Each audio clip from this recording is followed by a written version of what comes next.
The cafeteria at Lincoln High School was packed with hundreds of students that Tuesday afternoon. The smell of pizza and French fries filled the air as teenagers laughed and talked at their tables. Near the big windows that looked out at the football field sat a girl named Zaria Coleman. She had beautiful dark skin that glowed in the sunlight and long curly hair that bounced when she moved. Zaria was quietly eating her lunch alone at a table in the corner. She had a sandwich her grandmother made that morning with love and a small bag of chips. Zaria was new to Lincoln High. Her family had moved to this town just 3 months ago from Atlanta. Every day she came to school hoping to make friends, but most students already had their groups. They looked at her like she was invisible. Today would be different, though. Today everything would change in a way nobody could ever forget. The noise in the cafeteria was so loud that Zaria could barely hear herself think. She took a small bite of her sandwich and looked around the room. Groups of kids sat together laughing and sharing food. She missed her old school where she had best friends who knew her since kindergarten. Here she felt like a stranger in a strange land. Across the cafeteria, a group of students sat at the most popular table in the whole school. Derek Matthews was the leader of this group. He was tall with blonde hair and always wore expensive clothes that showed his family had money. Next to him sat Amber Stone, who had perfect straight hair and wore makeup that made her look older than 16. They were surrounded by other kids who followed them everywhere and laughed at everything they said. Derek loved being the center of attention. He loved making jokes that made people laugh, even when those jokes hurt others. Today, Derek was bored. He looked around the cafeteria, searching for something to do. That is when his eyes landed on Zaria, sitting alone in the corner. A mean smile spread across his face. He nudged Amber with his elbow and pointed at Zaria. Amber looked over, and her eyes lit up with that same cruel expression.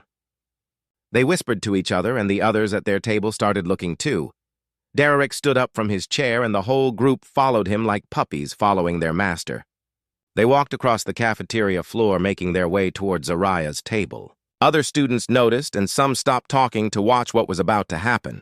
Zaria was looking down at her sandwich when she heard footsteps approaching. She looked up and saw Derek and his friends standing around her table. Her heart started beating faster. She had seen these students before in the hallways. Everyone knew who they were. Derek put his hands on her table and leaned forward with that mean smile still on his face. He said in a loud voice that everyone nearby could hear, "Well, well, well. What do we have here?" The new girl sitting all alone. "That is so sad." His friends laughed like he had said the funniest thing in the world. Amber stepped closer and looked at Zaria's lunch. She wrinkled her nose and said, "What kind of sandwich is that? It looks weird. Did you bring that from some food stamp store?" More laughter erupted from the group. Zaria felt her cheeks getting hot. She wanted to say something back, but the words got stuck in her throat. Derek reached down and grabbed Zaria's sandwich right out of her hands. He held it up in the air like it was a trophy. He shouted, "Hey everyone, look at this!" The new girl brought lunch from home because she cannot afford cafeteria food. The laughter spread across the cafeteria now. More students were watching and some were pointing. Zaria stood up quickly and reached for her sandwich. She said quietly, "Please give that back. That is my lunch." But Derek just held it higher above his head where she could not reach. He was much taller than her. Amber pushed Zaria's tray, and it fell to the floor with a loud crash. Her chips scattered everywhere and her juice box spilled, creating a puddle on the tile floor. The entire cafeteria went silent for just a second as everyone turned to look. Then the laughter got even louder. Derek tossed Zaria's sandwich on the floor right into the puddle of juice. He stepped on it with his expensive sneaker, grinding it into the ground. He said, "Oops, my bad. I guess you will go hungry today."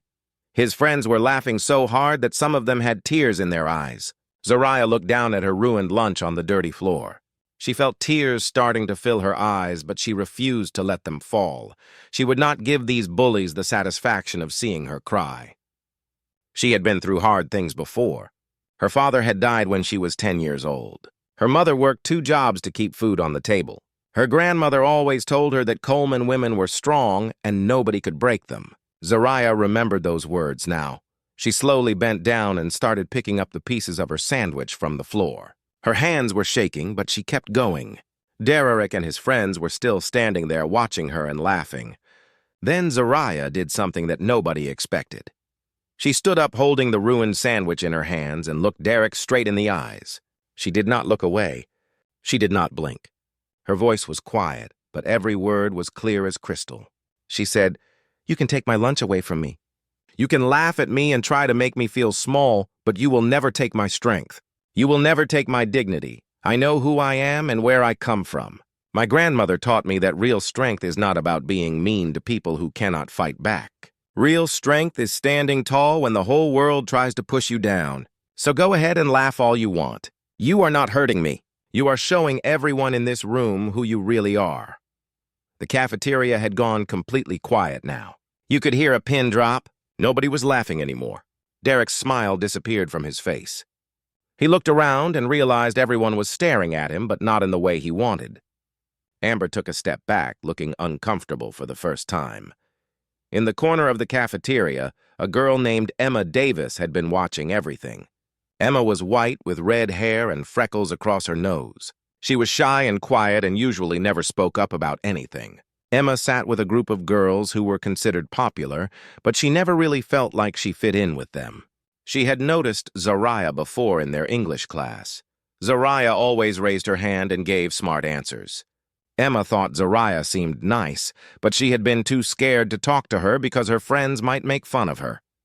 Now, watching what Derek and Amber were doing to Zariah made Emma feel sick to her stomach. She thought about all the times she had stayed quiet when she saw someone getting bullied. She thought about how she always went along with what the popular kids did because she was afraid of being left out. But seeing Zariah standing there with such courage made Emma realize something important. Being popular did not matter if it meant being cruel. Having friends did not matter if those friends were mean to others. Emma felt something break inside her chest. It was her fear breaking apart. Emma suddenly stood up from her table so fast that her chair made a loud scraping sound on the floor. Everyone turned to look at her. Her face was red and her hands were balled into fists at her sides. She took a deep breath, and then her voice rang out across the silent cafeteria. She said, "Enough. This is not funny. None of this is funny." She walked across the cafeteria floor toward Zariah's table. Derek and Amber watched her coming with confused expressions on their faces. Emma stopped right next to Zariah and turned to face Derek. She said louder this time, "You think you're so cool, Derek? You think making someone feel bad makes you important? You are not cool. You are not funny. You are a bully, and everyone here knows it. You should be ashamed of yourself. All of you should be ashamed." Her voice cracked a little, but she kept going. "Zariah is brave and kind, and she did not do anything to deserve this. I am sick of watching people like you hurt others just because you can. I am sick of staying quiet." "Well, I am not staying quiet anymore." Emma reached into her backpack and pulled out her own lunch. She placed it on the table in front of Zariah. She said, "Here, you can have my lunch. I am sorry I did not stand up for you sooner." For a moment, nobody moved. The entire cafeteria seemed frozen in time. Then something amazing started to happen. A boy named Marcus, who played on the basketball team, stood up from his table. He was black like Zariah, and he had been watching everything with anger in his eyes. He walked over and put his lunch next to Emma's. He said, "Mine too. You can have my lunch too." Then a girl named Sophia with long dark hair and brown skin stood up.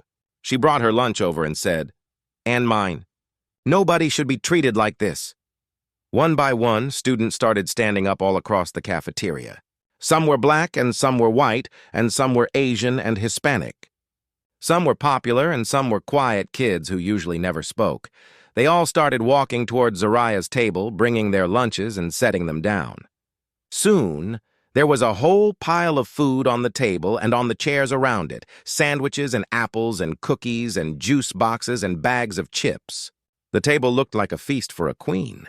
Zariah stood there with tears finally rolling down her cheeks, but these were different tears.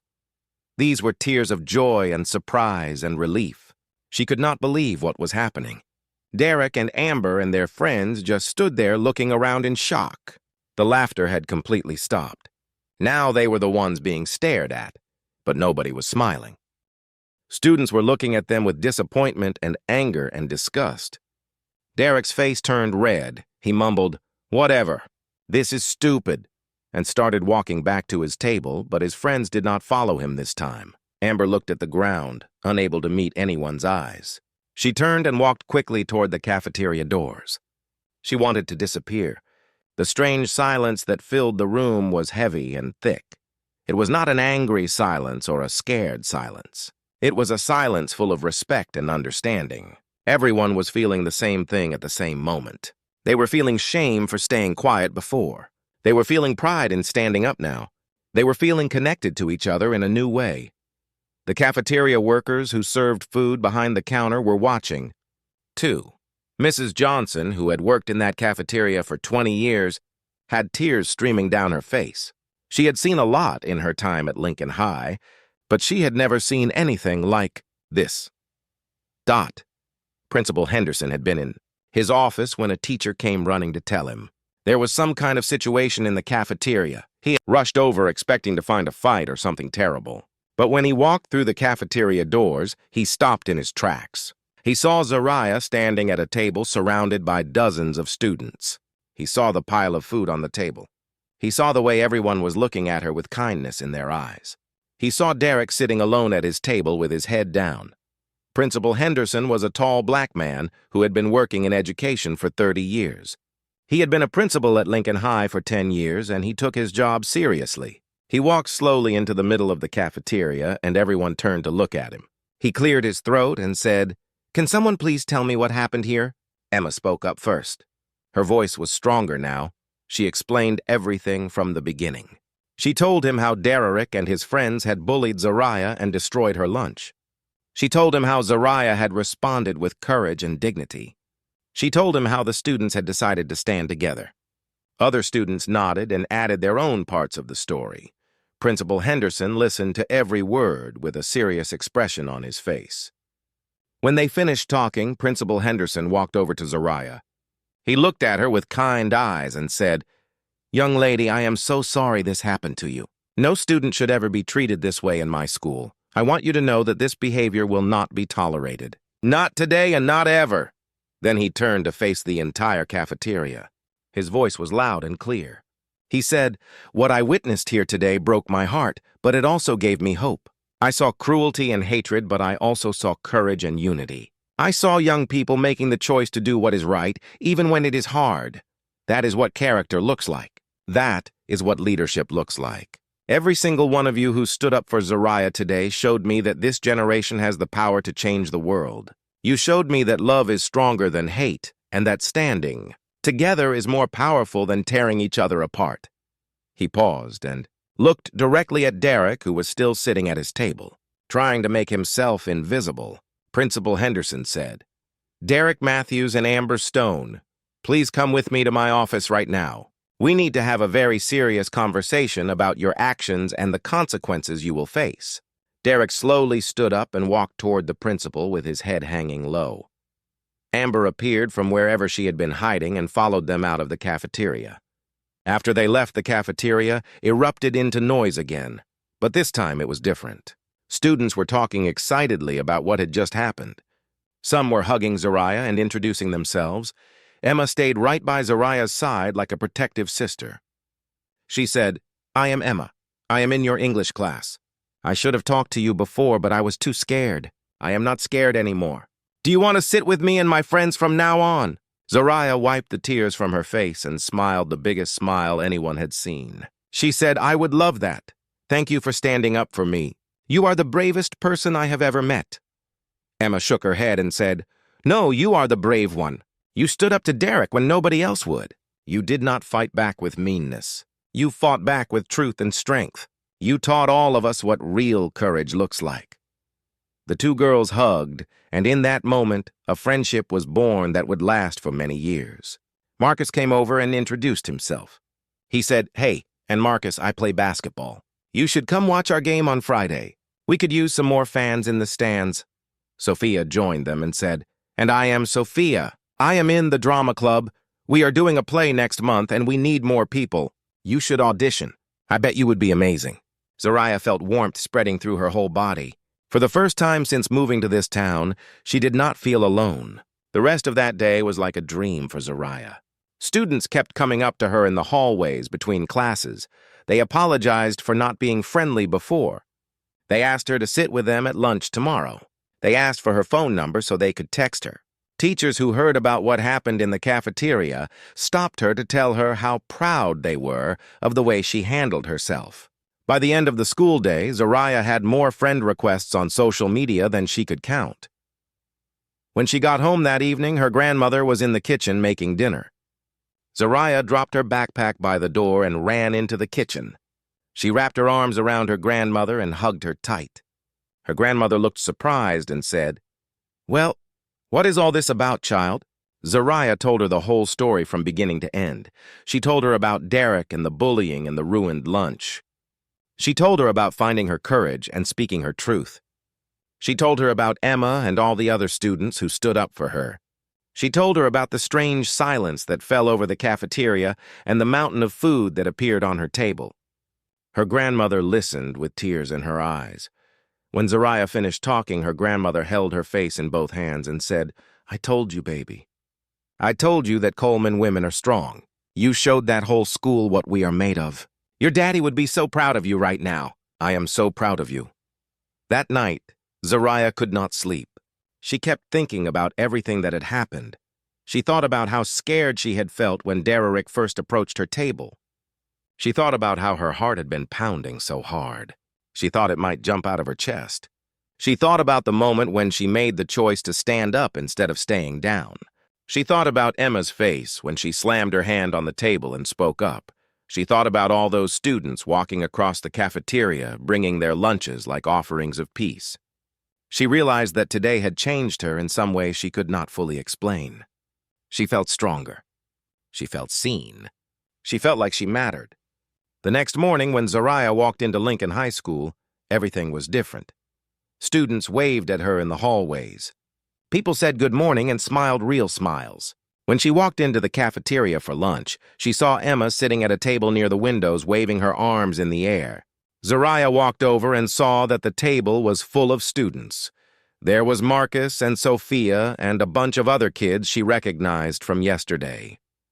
They had saved a seat for her right in the middle. As she sat down, everyone started talking at once, asking her questions and telling her stories and making her laugh.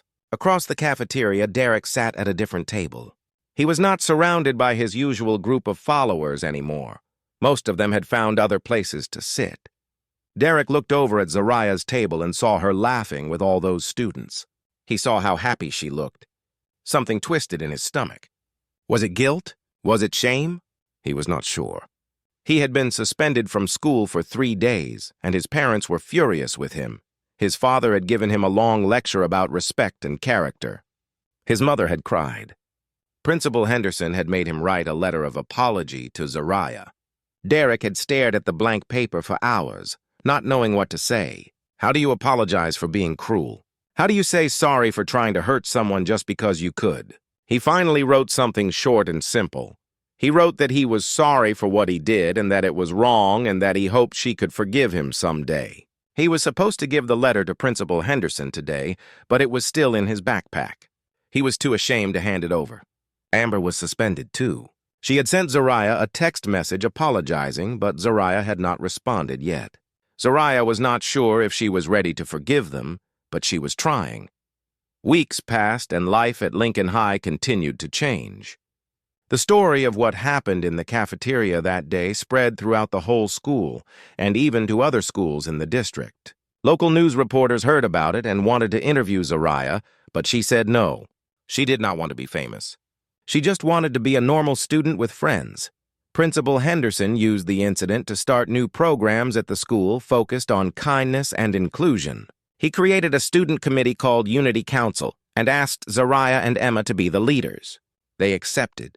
The Unity Council met once a week to discuss ways to make Lincoln High a better place for everyone. They planned events where students from different backgrounds could meet and learn about each other. They created a peer support program where students could talk to trained peers if they were being bullied or were having a hard time. The changes were not perfect, and there were still problems. But things were getting better. More students felt safe. More students felt included. More students found their voices. Emma and Zariah became best friends. They were inseparable. They did homework together and went to movies together, and talked on the phone for hours. Emma told Zariah that standing up that day in the cafeteria had changed her life. She said she used to be so worried about what everyone thought of her that she never did what she really wanted. Now she did not care as much. She was being herself, and it felt amazing. One day about 2 months after the incident, Zariah was at her locker getting books for her next class when someone tapped her shoulder. She turned around and was surprised to see Derek standing there. He looked different somehow. His face was not wearing that mean smile anymore. He looked nervous and uncomfortable. He said, "Hey, Zariah, can I talk to you for a minute?" Zariah's first instinct was to walk away, but something made her stay. She said, "Okay, what do you want?" Derek took a deep breath and pulled a folded piece of paper from his pocket. It was the apology letter he had written weeks ago. He said, "I know saying sorry does not fix what I did. I know I hurt you and embarrassed you in front of everyone. I have been thinking about it every day since it happened. I do not know why I did it. I guess I thought being mean made me cool or important or something, but it does not. It just makes me a bad person. I wrote you this letter, but I have been too scared to give it to you. I am tired of being scared, though. So here," he held out the letter to her. Zariah took it and unfolded it slowly. She read the words he had written. They were simple, but they seemed real. She looked back up at Derek and said, "Thank you for apologizing. It takes courage to admit when you are wrong. I am not sure if I can be your friend, but I can accept your apology. I hope you learned something from all this." Derek nodded his head fast. He said, "I did. I learned a lot. I joined this program that Principal Henderson started for students who have bullied others. We meet with a counselor and talk about why we do the things we do and how to be better. It is actually helping. I am trying to be a better person. And Zariah, I really am." Zariah felt something soften inside her chest. She realized that people could change if they really wanted to. She said, "That is good, Derek. I am glad you are trying. Everyone deserves a second chance." Derek smiled a small smile and said, "Thank you. That means a lot coming from you." He walked away and Zariah stood there holding his letter in her hands. Emma came running up and said, "Was that Derek? What did he want?" Zariah told her about the conversation and showed her the letter. Emma read it and said, "Wow, maybe people really can change." Zariah said, "I think so. I mean, we all make mistakes, right? The important thing is learning from them and doing better next time." Emma linked her arm through Zariah's, and they walked down the hallway together. By the end of the school year, Lincoln High was a completely different place. The change that started in the cafeteria that day had spread through the entire building like ripples in a pond. Students were kinder to each other. Teachers noticed less bullying and more cooperation. The Unity Council had become one of the most popular clubs in school. Zariah gave a speech at the end-of-year assembly about courage and standing up for what is right. She talked about how one moment can change everything. She talked about how everyone has the power to make a difference. The whole auditorium gave her a standing ovation that lasted for 5 whole minutes. That summer, Zariah spent almost every day with Emma and their growing group of friends. They went to the lake and had barbecues and stayed up late telling stories. Zariah felt happier than she had been in years. She thought about her father and wished he could see her now. She imagined him looking down from heaven and smiling. When the next school year started, Zariah was no longer the new girl. She was a leader. She was respected. She was loved. Derek kept his promise to be better. He stopped hanging out with the kids who encouraged his mean behavior. He joined the Unity Council and worked hard to help make the school a welcoming place. It took time, but slowly people began to trust him again. Amber also changed. She apologized to Zira in person with real tears in her eyes. She said she had been dealing with problems at home and taking it out on others. She started seeing a therapist and working on herself. Zariah forgave her too. Years later, when Zariah graduated from Lincoln High School, she was named valedictorian. She stood at the podium in front of hundreds of people and gave a speech about her time at the school. She talked about that day in the cafeteria. She said it was the day she learned that courage is not about never being scared. Courage is about being scared and doing the right thing anyway. She said that day taught her that standing up for yourself and others can create waves of change that reach farther than you can imagine. As Zariah spoke those words, she looked out at the crowd and saw Emma crying happy tears. She saw Marcus and Sophia and so many other students who had stood with her that day. She saw Principal Henderson nodding his head with pride. She even saw Derek sitting in the audience looking at her with respect in his eyes. Zariah finished her speech by saying, "So, to everyone listening today, I want you to remember this. You have power. Your voice matters. Your actions matter. One person standing up can inspire dozens more. One act of courage can change an entire community. Do not wait for someone else to be brave. Be brave yourself. Stand up for what is right, even when it is hard. Stand up for people who cannot stand up for themselves. Choose kindness over cruelty. Choose love over hate. Choose courage over fear, because in the end, those are the choices that matter. Those are the choices that change the world." Thank you. The entire crowd rose to their feet, clapping and cheering. Zariah smiled and waved and felt her heart so full of joy it might burst. She had come to Lincoln High as a scared, lonely girl, and she was leaving as a confident young woman ready to change the world. The strange silence that fell over the cafeteria that day had not been an ending. It had been a beginning. And so when the cheering finally softened into a warm hush and the auditorium lights found their gentle glow, the story of Zariah Coleman settled into the hearts of everyone who had watched her grow, teachers and classmates and even the students who had only heard pieces of the cafeteria legend, but felt changed by it anyway. And in that hush, Zariah herself understood something she had only sensed in flashes before. That courage rarely arrives like thunder. It comes like breath, steady and stubborn, refusing to stop. That dignity is not the absence of pain. It is the choice to meet pain with an open spine and an open heart. That community is not a word for assemblies and posters. It is a living promise we keep to one another in the smallest moments when we decide to be kind even when it is costly.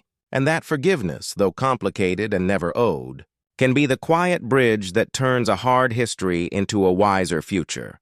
Not because it forgets what happened, but because it dares to imagine what could happen next if we each took one step toward better. In the months that followed graduation, as summer bent to the steady rhythm of fall, and the football field outside those big cafeteria windows traded green for gold, Lincoln High kept telling and retelling the tale. Not to glorify the bullying, not to turn Zariah into a myth too perfect to be real, but to practice the remembering of what a single afternoon taught them, that a room can turn from laughter to silence when one person speaks truth. That silence can turn to solidarity when another person lays down fear and stands up. That solidarity can turn to a movement when many say, "Me too," not to pain, but to courage. New freshmen, wide-eyed, anxious, heard about the Unity Council before they learned the bell schedule. They learned that leadership looked like passing the mic, like saving a seat, like noticing the quiet kid at the edge of the room. They learned that kindness was not the soft option, but the brave one. Because kindness asks us to risk our cool for someone else's dignity. Derek kept showing up to meetings that were sometimes awkward, to service projects where no one clapped, to conversations that asked him to listen more than speak. And each unglamorous step stitched a different story onto his name. A story not of perfection, but of honest repair. Amber, too, kept doing the work that nobody sees. Therapy sessions that brought tears she had long avoided. Apologies that were more listening than talking. Small daily choices that turned a habit of sarcasm into a habit of care. And while not everyone rushed to trust them, enough people noticed that change is a verb, and verbs take time. And time given freely is one of the most radical gifts a community can offer. As for Emma, she kept practicing the muscle she discovered that day. Not the loud kind of courage, though she could be loud when needed, but the steady kind. The kind that asks, "Who's missing?" When a circle forms, the kind that slides a chair from the corner to the middle and says, "This belongs to you, too." The kind that texts first, that introduces people who might never have met, that stays after to sweep confetti and fold chairs because celebration is part of the work. And Zariah college-bound scholarship letters pinned on the fridge with magnets shaped like peaches from the home she left behind, kept writing, kept speaking, kept reminding herself that strength is not an armor you wear to hide your tenderness, but a practice that makes tenderness possible. Calling her grandmother each Sunday to swap recipes and blessings. Mentoring a ninth grader who reminded her of herself. hair falling in the same cascade of curls, eyes bright with the same careful hope, sending postcards back to Lincoln High that read in her curling script, "Keep choosing each other." On the day she left for campus, the sky was the forgiving blue of a new notebook, and as she hugged her mother and breathed in the familiar scent of laundry soap and cinnamon and every hard-won morning they had survived, Zariah understood that the strange silence that had once fallen over a cafeteria was never really silence at all.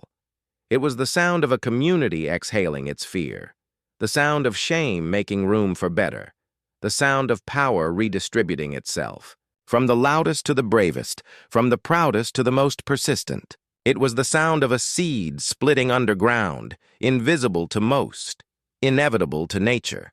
Years from now, the details will blur who spilled the juice, which table sat where, what day of the week it was, but the marrow of it will remain. That a girl picked dignity over despair. That another girl picked courage over comfort. That a crowd picked each other over applause. And that a school imperfect and learning kept choosing those picks again and again until the choosing became habit, and habit became culture, and culture became the quiet miracle by which ordinary people recognize their extraordinary responsibility to one another. And if a future student should feel small in a loud room, if a future laugh should bend toward cruelty, if a future crowd should hesitate between watching and acting, may they remember the day the room fell silent, the day lunches piled up like an altar to belonging, the day forgiveness took a shy step and found its balance, the day two girls discovered that bravery loves company, and may they discover for themselves, as Zariah did, that our voices are not loud because we shout, but because we mean it, not powerful because they echo, but because they lift, not historic because they trend, but because they heal. And may they too stand and breathe and speak and listen until the ordinary world around them begins once more to change.